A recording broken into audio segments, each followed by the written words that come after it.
না না এগুলো ধুয়ে দিয়ে রেখে দিতে মা করা হয়েছে আর মিষ্টান্ন তো রয়েছে। এই হলো আজকে আমাদের ঠাকুরের সাজসজ্জা।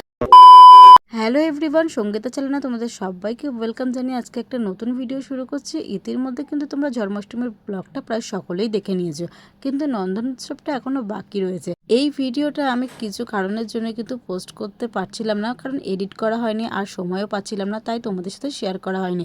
কিন্তু আজকে ভাবলাম আর কতদিন, এবারে ব্লগটা পোস্ট করে দিই। তাই দেখো আজকে ভয়েস ওভার দিয়ে কিন্তু ভিডিওটা পোস্ট করলাম। তো দেখো ঠাম্মা সকাল সকাল এখানে সব ভোগে রান্না করার জন্য বসে গেছে।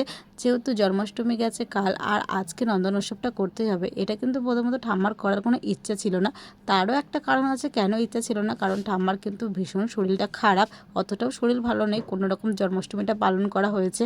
আর নন্দন উৎসবটা ঠাম্মা বলছিল যে আর করবে না, কিন্তু ওই যে সব কিছুই হলো, কিন্তু মন তো মানতে চায় না যে এইটুকুনি কেন বাদ থাকবে। তাই জন্য দেখো ঠাম্মা কিন্তু একদমই শুরু করে দিয়েছে সকাল সকাল। একটু বেলা হয়ে গেছিলো আর এদিকে আমি পুজোর সব জোগাড়গুলো করে নিয়েছিলাম। ঠাম্মা এদিকে রান্না বসিয়ে দিয়েছে আর ভোগের আয়োজনে কিন্তু আজকে অনেক কিছুই রয়েছে, তাই সব সবজিগুলো আগের থেকে কেটে নিয়েছে, তাহলে কিন্তু রান্না বসাতে অনেকটাই সুবিধা হবে।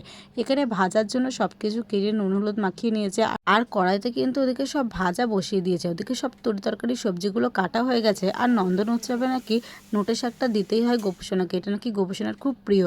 এটা যাই হোক আমি প্রথমবার শুনলাম, তো যাই হোক শাকটাও কিন্তু অবশ্যই দেওয়া হয়েছিল। আর এখানে দেখো ঠাম্মা কিন্তু পাঁচমিশালি তরকারি করবে, তার জন্য সব সবজি কেটে আগের থেকে ধুয়ে রেখেছিল। তোমাদের সাথে কথা বলতে বলতে কিন্তু ঠাম্মার অর্ধেক রান্না প্রায় কমপ্লিট হয়ে গেছে। এখন দেখো এখানে পায়েস রান্নাটা হচ্ছে, পায়েসে এখানে মিষ্টিও দিয়ে দিয়েছে, এবার চিনির বদলে কিন্তু পায়েসে এবার বাতাসা দিয়েছে। খেতে কিন্তু ভালোই হবে আর দেখতেও একটু লাল লাল হয়। আর এদিকে এই যে শাক ভাজা হচ্ছে আর অলরেডি ওদিকে 5 রকমের ভাজা তৈরি হয়ে গেছে আর এখানে পাঁচমিশালি তরকারি হচ্ছে।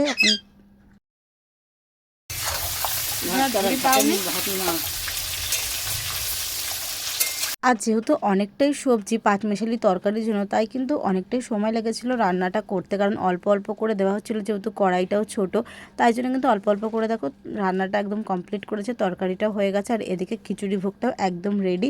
এবার শুধু সাজিয়ে গুছিয়ে ভোগটা দেওয়ার পালা। তো দেখো এখানে সুন্দর করে ঠাম্মা আমাকে বললো তুই সাজিয়ে গুছিয়ে দে, সব রান্নাই কমপ্লিট হয়ে গেছে আর আমি ভোগটাও সাজিয়ে দিয়েছি। ঠাকুরকে কিন্তু ভোগ নিবেদন করা হয়ে গেছে। আজকে কিন্তু ঠাকুরকে ভোগে দেওয়া হয়েছে খিচুড়ি, 5 রকমের ভাজা আর সাথে লাবড়ার তরকারি, শাক ভাজা, চাটনি। দেখতেই পাচ্ছ এত সুন্দর করে ভোগ নিবেদন করা হয়েছে আর মিষ্টান্ন তো রয়েছে। এই হলো আজকে আমাদের ঠাকুরের সাজসজ্জা, দেখে নাও।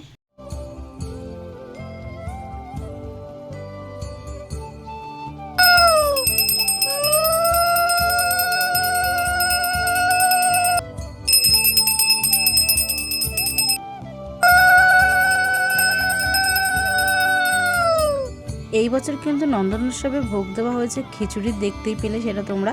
আর এইভাবে কিন্তু নন্দন উৎসবটা পালন করলাম। তোমরা কারা কারা বাড়িতে নন্দন উৎসব করলে সেটা কিন্তু জানিও। আর আমার বাড়ির নন্দন উৎসবের ব্লগটা তোমাদের কেমন লাগলো ছোট্ট কমেন্টের মাধ্যমে জানিও।